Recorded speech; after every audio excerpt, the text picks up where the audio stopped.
आज मोदी जी का वीडियो देखा नहीं देखा? देखा? व्हाट्सएप यूनिवर्सिटी वालों ने देखा? Reel Prime Minister Modi brought us a gift, a very, very good toffee. Mallory. अब देखिए ये क्या देश की जनता के साथ क्या खिलवाड़ हो रहा है। नमस्कार। नॉर्वे में लिंग के सामने मुंह पर ताला लगाकर निकले मोदी जी इटली में लुत्फ के लतीफों संग जवानी जिंदाबाद को प्रमोट करते देखे गए। कुछ दिल मुस्कुराए तो कुछ जल भुन गए। रह गए तो महज 3 सवाल। पहला इसलिए कि बीजेपी राहुल गांधी के व्यवहार में लोक लाज ढूंढती रहती है, तो बीजेपी बताए कि मोदी जी ने शादीशुदा बुजुर्गों के लिए मेलोनी को इस तरह से मेलोडी टॉफी खिलाकर क्या संदेश दिया। Prime Minister Modi brought us a gift, a very, very good toffee. Mallory. दूसरा, पंपों पर पेट्रोल डीजल के लिए रत जगह कर रहे देश के किसानों और नौजवानों को क्या मोदी जी यह बताना चाह रहे हैं कि देश में आर्थिक संकट जैसा कुछ भी नहीं है। फ्यूल बचाने, सोना को नहीं खरीदने और विदेश नहीं जाने की बातें जुमला थी। सब कुछ चंगा सी मौज करो जैसे मैं मेलोडी के साथ कर रहा हूँ। तीसरा सवाल, ये जो राहुल गांधी कह रहे हैं इसमें गलत क्या है। नहीं, आपने आज मोदी जी का वीडियो देखा नहीं देखा? देखा? व्हाट्सएप यूनिवर्सिटी वालों ने देखा? रील बनाई है हिंदुस्तान के प्रधानमंत्री इटली के प्रधानमंत्री को मेलोनी को मेलोडी टॉफी दिए हैं। इटली जाने से पहले, मेलोनी जी से मिलने से पहले उन्होंने हिंदुस्तान से कहा कि देखो आर्थिक तूफान आ रहा है, कम पेट्रोल का प्रयोग करो, सोना मत खरीदो, इलेक्ट्रिक गाड़ी खरीदो और विदेश में दौरा मत करो।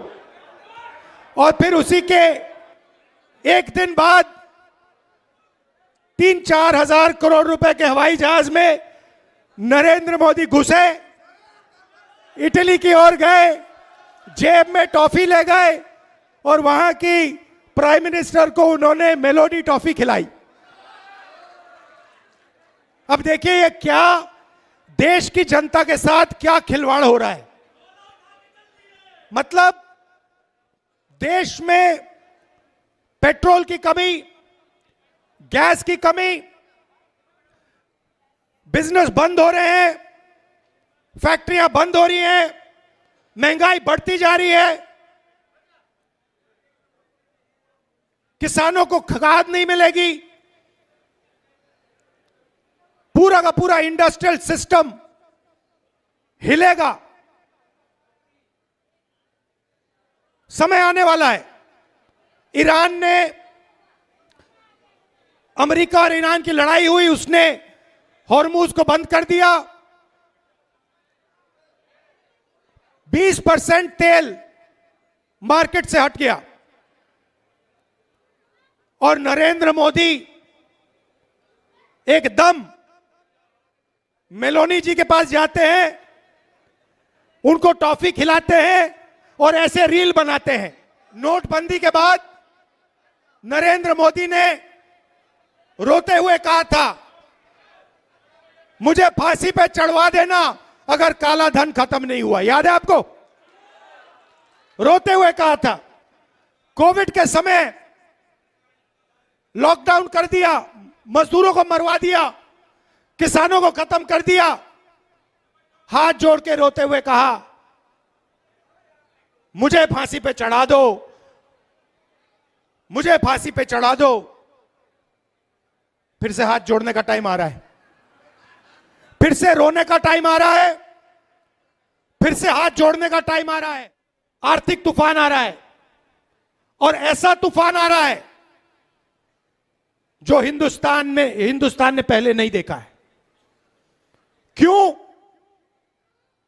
क्योंकि हमारा तेल हॉर्मुज से आता है, हमारा तेल हॉर्मुज से आता है और हॉर्मुज को बंद कर दिया गया है। और नरेंद्र मोदी चुनाव से पहले कहते हैं तेल की कोई कमी नहीं, गैस की कोई कमी नहीं, पेट्रोल की कोई कमी नहीं, सब कुछ ठीक है। मैं 2 महीने से कह रहा हूं, पार्लियामेंट में कहा, भाषणों में कहा, 2 महीने से कहा कि देखिए आर्थिक तूफान आ रहा है, किसान को, मजदूर को, युवाओं को, माताएं बहनों को जबरदस्त चोट लगने जा रही है।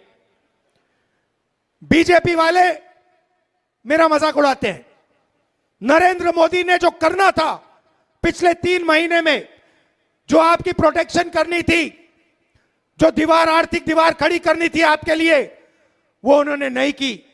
उल्टा वो जाकर मेलोनी जी के साथ टॉफी खा रहे हैं और वीडियो बना रहे हैं, वीडियो बना रहे हैं जैसे मजाक चल रहा है। वापस आएंगे, आप देखना क्या होता है। वापस आएंगे, आर्थिक तूफान आएगा,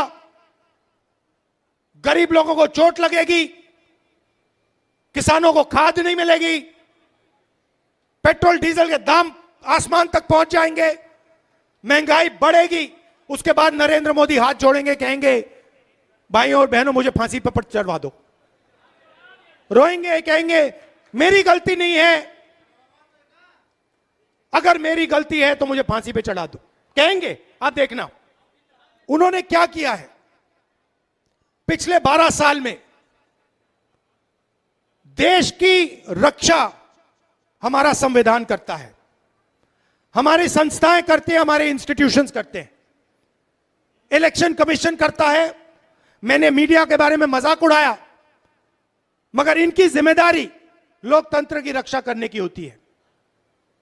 नरेंद्र मोदी जी ने पिछले 12 साल संविधान पर आक्रमण किया है, हमारी सारी की सारी संस्थाओं को नष्ट किया है। आरएसएस के लोगों को हर यूनिवर्सिटी में वाइस चांसलर बनाया, इलेक्शन कमीशन को पूरा कंट्रोल किया, वोट चोरी का सिस्टम बनाया, जुडिशरी पर दबाव डालकर, उनको डराकर उन्होंने अदानी अंबानी की पूरी मदद की। और अब मुश्किल क्या है कि अब अदानी अंबानी देश को नहीं बचा सकते, अब नरेंद्र मोदी देश को नहीं बचा सकते हैं। अब सिर्फ हिंदुस्तान का किसान, हिंदुस्तान का मजदूर, हिंदुस्तान का युवा इस देश को बचा सकता है। और आपके इन्होंने हाथ बांध दिए, आप सबके हाथ बांध दिए। जो आप पहले मेहनत करते थे, फैक्ट्रियों में काम करते थे, पब्लिक सेक्टर में काम करते थे, ये हिंदुस्तान की स्ट्रेंथ थी, इन्होंने इस सब को खत्म कर दिया है। अब भी मैं इनसे कह रहा हूं कि टॉफी बांटना बंद करो और एक्शन लेना शुरू करो। किसानों को खाद नहीं मिलने वाला है, खाद की सप्लाई की तैयारी करो। आपका दोस्त अंबानी हिंदुस्तान का तेल आज भी बाहर एक्सपोर्ट कर रहा है, आज भी करोड़ों रुपए का तेल हिंदुस्तान के बाहर जा रहा है। यह तेल हिंदुस्तान को चाहिए, यह तेल हमारे लोगों को चाहिए। वो तेल आप हिंदुस्तान की जनता को दिलवाइए। ये प्रिकॉशंस आपको लेने हैं, ये काम आपको करना है, मगर आप पता नहीं कौन सी दुनिया में हो। आरएसएस के लोग सुन लो, आपने कहा कि मुझे माफी मांगनी चाहिए, मैं कभी माफी नहीं मांगूंगा, फिर बोलूंगा। अमित शाह और नरेंद्र मोदी गद्दार हैं क्योंकि उन्होंने कॉन्स्टिट्यूशन पर आक्रमण किया है। सुन लो अच्छी तरह, मैं तुम लोगों से नहीं डरता हूं और हिंदुस्तान की जनता इस बात को समझ गई है और हिंदुस्तान की जनता भी आपसे नहीं डरती है।